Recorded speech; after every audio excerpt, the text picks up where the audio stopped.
Nifty 24,700 পার, 24,700 পার, 25,000 হতে আর মাত্র 300 point. গত দুদিন ধরে যে ইনডিসিশন চলছিল মার্কেটের মধ্যে, আজকে নিফটি তার ডিসিশন জানিয়ে দিয়েছে যে আমি 25,000-এ যাচ্ছি, এবং সেটা বাজেটের আগেই। কাজে আর টেনশন করে কোনো লাভ নেই।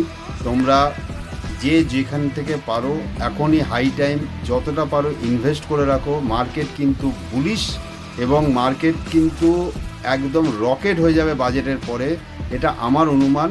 যেহেতু এখনও পর্যন্ত কোনো ব্রেকআউটের সাইন নেই, একটা ব্রেকডাউন দেওয়ার দরকার ছিল কিন্তু সেটাও হয়নি।